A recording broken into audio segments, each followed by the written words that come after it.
Welcome. On behalf of Atlanta Music Critic, we are pleased to present the 2026 to 27 season preview for Spivey Hall, a premier performing arts venue at Clayton State University, widely recognized for its outstanding acoustics and intimate listening experience. We are pleased to have Katie Lehman, Executive and Artistic Director of Spivey Hall. Introducing the new season, please take a moment to like and subscribe to our channel. Now, here's Katie.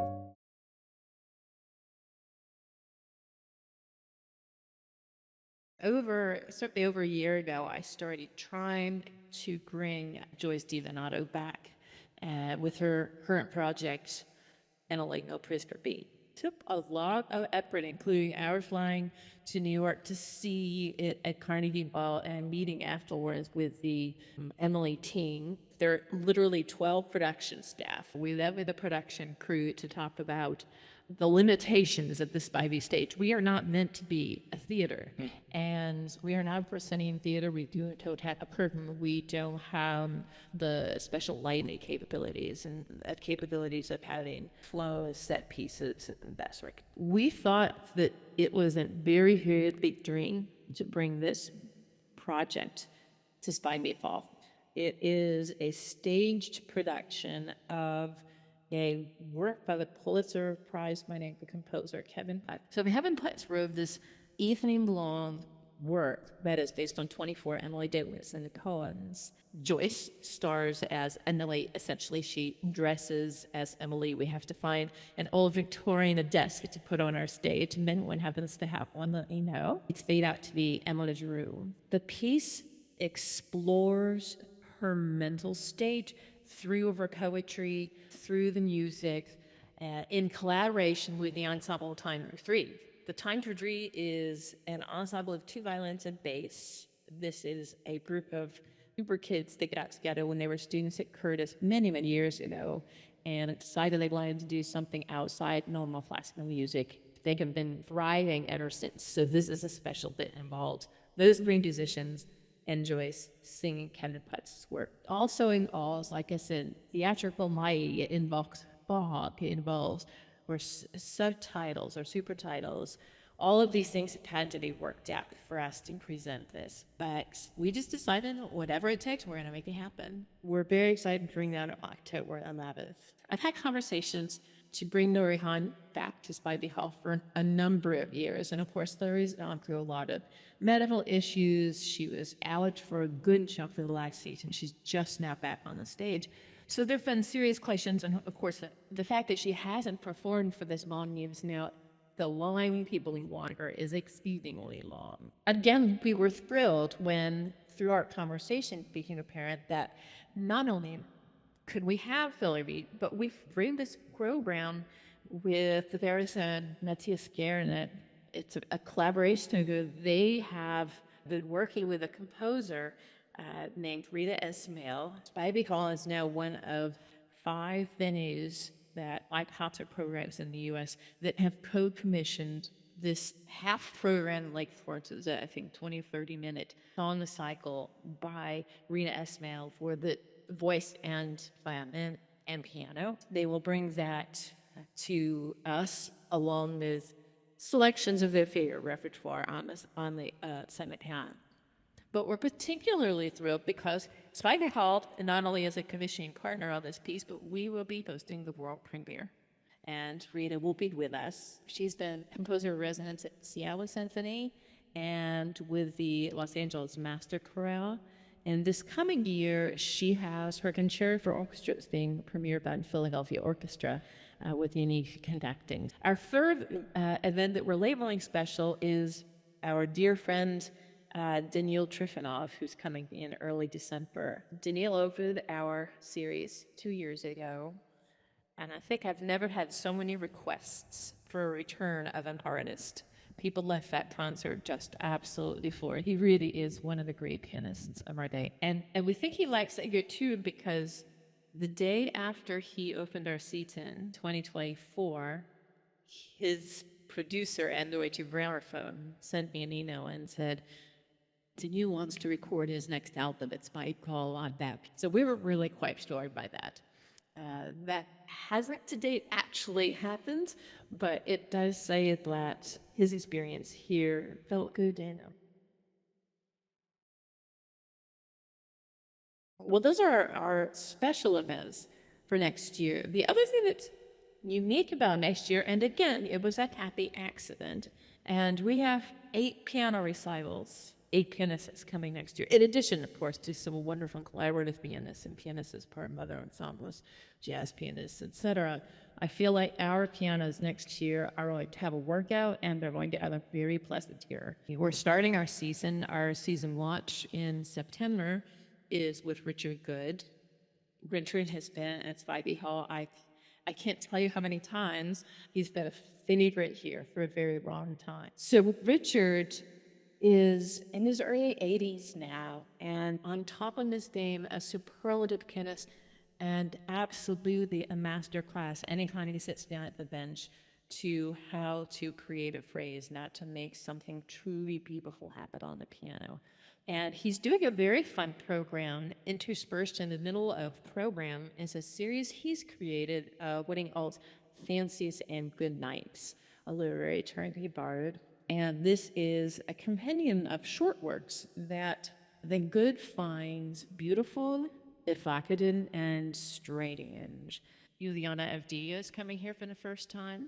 I'm particularly thrilled because she and I talked about a program that she could do here. I happen to be a super fan of the Shostakovich Preludes and Fugues, which she's recorded. And although it wasn't technically on the list of programs for next year, she is putting together a program for us of Preludes and Fugues along with Chopin Preludes. So half a program would be each of those.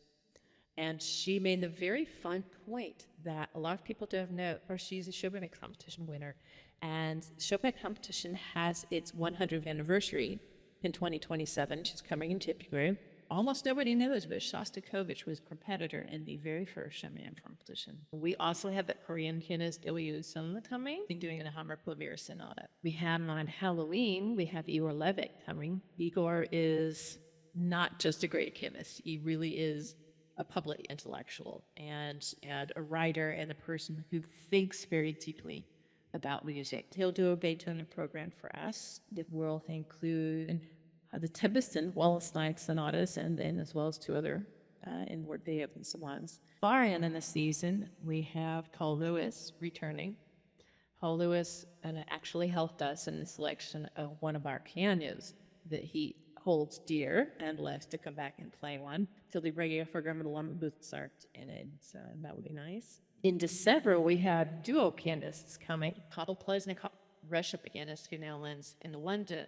I'm bringing him in the format in which I first discovered Pavel, which is as a duo pianist with his both piano and wife partner, Samson Soy. Samson is a concert pianist, and like I said, they now live in London. They both had their own careers, but they play a lot together. And I really think when they're together, they are like an extended being where they play off of each other, and yet they also meld it with that really just quite magical. They do both piano forehands, and another advantage of having 2 beautiful Hamburg Steinmeists is we can have 2 piano works on our program as well. Our final pianist on the roster next year is a rising star, Carver Johnson. Carver has won several competitions with that thing. Silver medal in various competitions in the last 2 years, and he's got a lot of attention. I like him because he's a very brave programmer.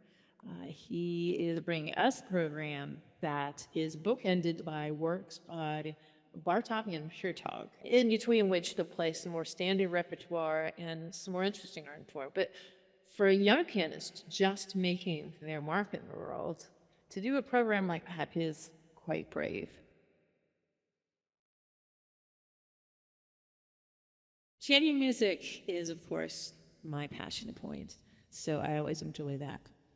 Well, I will actually start out with our Atlanta favorites, and I love them because the photo that we're using in the brochure for next year was taken in this very room, so you can see the wallpaper in the background. David and Julie are Norwegian siblings who have been in Atlanta in a way that They have invested in a way that you rarely see musicians invest in a city. And they're a spectacular performance. David Brisk comes match with the ASO, and Julie is a tremendous pianist, very gifted. Julie and David and their friends gives us wonderful opportunities, and David is mad at work curate a concert for us. Although word has that Julie may have had more influence on the program this year than anyone else. We have the violinist Ben Hamilton coming with one of our favorite collaborating pianists, Stephen Osborne. They'll come back in February into a program that includes Quarashalana and Louis Glanger in addition to Brahms and Schumann. So that's going to be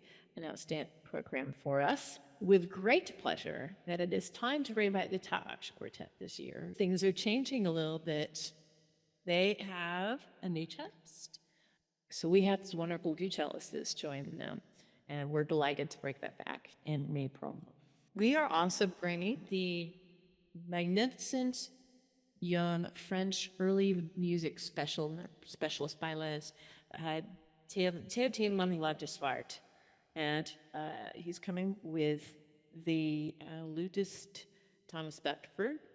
They are doing just a duo program. So Théotine plays oftentimes with Lézard Laurisson and his own group called Le Consort. But we're bringing this particular duo together. They're doing a program called The Mad Lover. It is based on, loosely, on the character of King Charles II, but in the best sort of Italian Baroque tradition.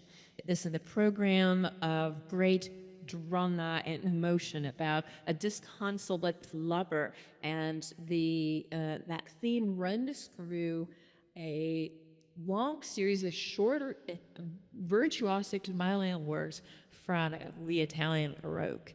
And so we're going to hear a lot of superlative violin playing and a lot of beautiful music in that style, and all of it over the top of Bocchene's.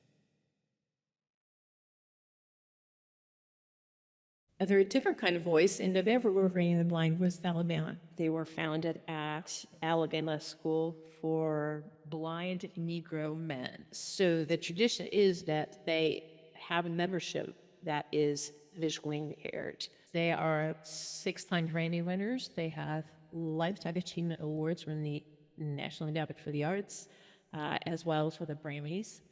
They are bringing a program. It is a celebration of 50th anniversary of Stevie Wonder's album Songs of the Key of Time. The other voice program that we have that is what you would call more a traditional voice program. In May, we have the British tenor Ian Bostrins returning to Spivey Hall. Ian Bostrins with Julius Drake on the piano. And they will be performing, it's an all Schumann program. Schumann leader, but some familiar, some less familiar.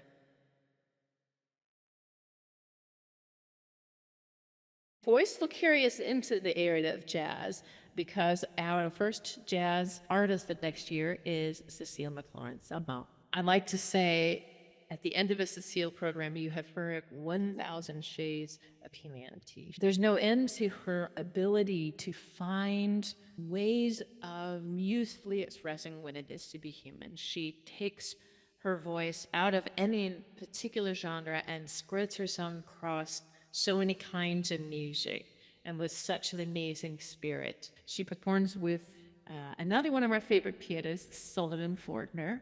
They flow together like water. They read each other's minds. He jokes that he never knows where she's going next, but wherever it is she goes, he is eminently capable of following. And then we have Christian Sands, who's bringing his trio. Ironically, Christian Sands and Cecile McLaurin-Salmon were born in the same year, so they are both in that sort of early mid-career stage where we're watching them reinvent themselves constantly and find who they are.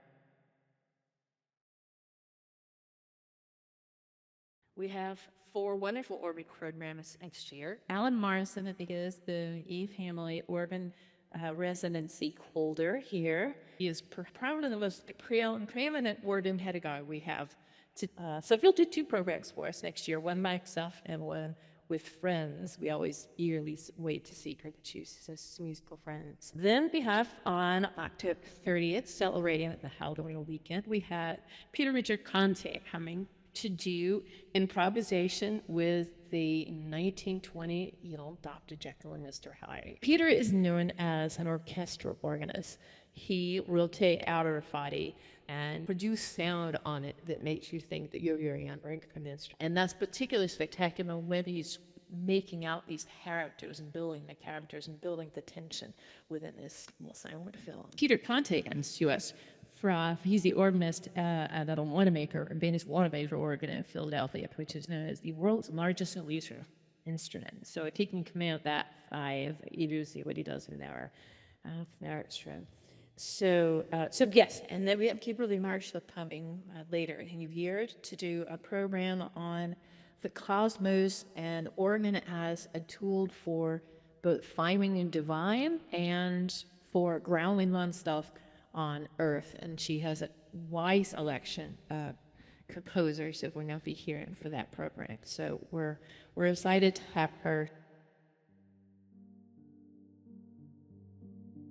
Talking about the concept of awe. You've heard a lot lately about awe from scientific studies in NASA that the emotion of experiencing awe is the most powerful human emotion, more powerful than love, more powerful than hate, in terms of what it does physiologically to our bodies. The experience of awe is the most powerful emotion we have. And I like to say this of us who were here at Spivey Hall to my audience. I said, you all know this already. This is why you're here. This experience of awe is something that we're used to getting in marvelous places in the world, seeing beautiful natural things, great artistry. Of late, they have unfortunately had a lot of experience of awe in the other direction, awe at the capability of humans for destruction.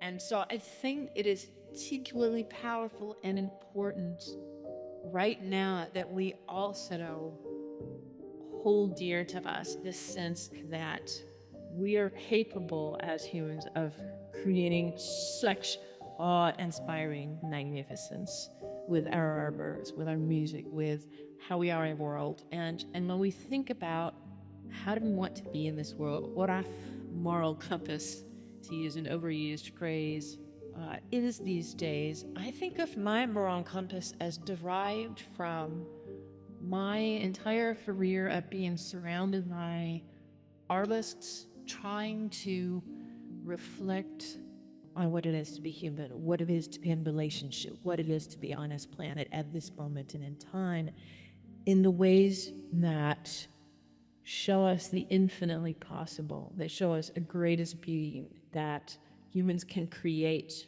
can reflect, can achieve. And it is by keeping our heads in this place, keeping our minds and hearts in this place of the awe of the great artists that come here, the awe that we have of being able to experience these things in community together. To me, that is the strength that we need to hold tightly on to, that will always prevail over anything that's happening in the world at the moment that might appear to be doing human death and destruction. We have a reminder that underneath that is a very solid, continuous foundation of seeking and finding the greatest that is within us, and realizing that that is far stronger and far more powerful than anything that we see going on around us today that we might not like to see. So that's why we do this work, and why we love this work, and why we hold on tight into each other as we go forth.